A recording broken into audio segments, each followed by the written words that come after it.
Zim paced his living room, though tossing from side to side in his head. Why had the Earthlings vandalized his home? He was sure he didn't show any aggression to deserve this, and yet Zim couldn't help but feel as though Dib somehow played some part in this horrible mess.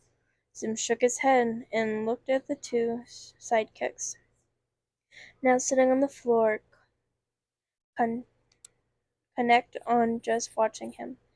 He threw on his disguise and spoke to his minions. All right, listen up, you two. I need you to pay the Dib human a visit. If anyone tries to vandalize my base in any way, I'm sure you know what to do. Got it? Gur saluted while Minimus squeaked in complaints. Yes, sir. Zim nodded and headed for the door and grabbed the doorknob before pausing. You two do know what to do, right? Gur thought for a bit before simply shrugging. In turn, Zim face palmed and left the house, contact on talking to the filthy earth boy. Dib had just finished updating his blog. He leaned back in his chair and an evil smirk stretched across his lips. Zim's been gone all week, probably out getting more drugs. Can't wait till he shows his face in school. At school. A few friends and I got a real big surprise for him. Then came the comments. I'm glad to see someone cares about drug use in our school. Oh my god, to see. Can't wait to see his face. I'll record. And so on and so forth. No one knew it was Dib who ran the vlog. If they knew that, they'll probably just ignore him, so he just went by the truth spread. It just fits the scenario perfectly. Then he heard several bangs downstairs, causing him to fall back in his chair. It was Gaz who answered the door and immediately regretted it. Where's Dib? Zim looked exasperated. Everyone he saw gave him the same looks that the other students did, and Zim couldn't take it, so he ran. In his room, she walked away from the door as Zim pushed his way in. No point in stopping a determined alien, not to mention hearing Dib screaming, might be the only highlight of her afternoon. Zim ran up the stairs and slammed into Dib's room. Said Earth Boy was currently fixing his glasses as he stared up at Zim. What have you done? Zim screamed. Done what? Don't play coy with me, Dib. What have you been doing? Dib got up and dusted off his pants. I have no idea what you're talking about. All I did was find out you're a drug addict and called you names. Not my fault if others took it over for me. Why are you so worried all of a sudden? I thought you could handle a little bit of teasing. Dib crossed his arms.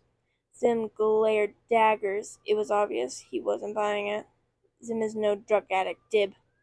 Zim shouted and lunged at the black-haired boy.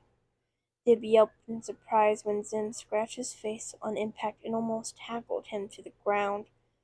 Had the bed not catch his fall. Get off me, Zim! No! Make this human aggression stop now, or I'll swell up. You'll what? Destroy me? You haven't tried that like a billion times already? Dib rolled his eyes and tossed them off. Zim growled in response. Wait, this whole drug thing isn't actually getting to you, is it? Zim paused, and that evil look on Dib's face returned. Oh, it is, isn't it? Dib stood over Zim. Zim in turn backed up till he hit a wall. They'll find out, Zim. You know they will. Once they do, you're going straight to the operating table. And I'll do everything in my power to make sure I get a front row seat. Zim's eyes widened. Dib continued. Unless what? Dib pulled out a tape recorder and spoke simply. Admit to it. Admit to what? Admit to being an alien. How will that help me? Dib rolled his eyes. Fine.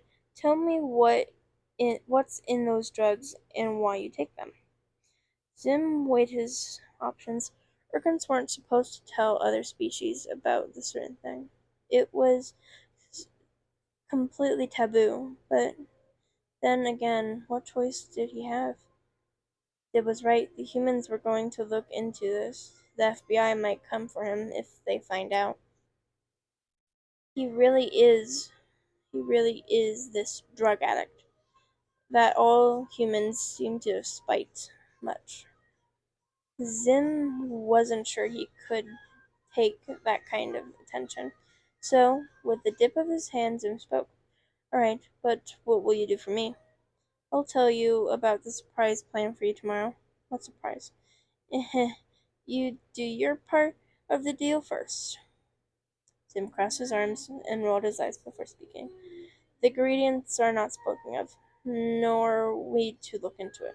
We, me, and the Urkins in the military outside of that is unknown, even to Zim. Understandable, I guess. Now tell me why you take them.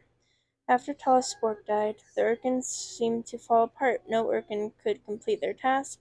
Everyone was in dysentery.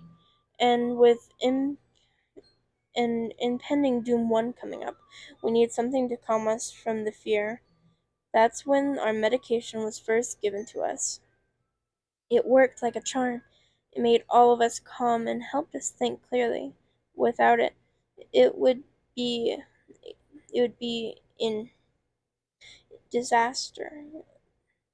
Even when I was on vacation at vac ugh, vacant at Concordia, I still received mine. That's how much the tallest and the control brains care for us. Sim tilted his head up at glaring at Dib. The medication makes me better. Sim is no druggie. Dib pulled back his tape recorder, making sure he got that. Why did you want to know all this anyway? Don't worry about it.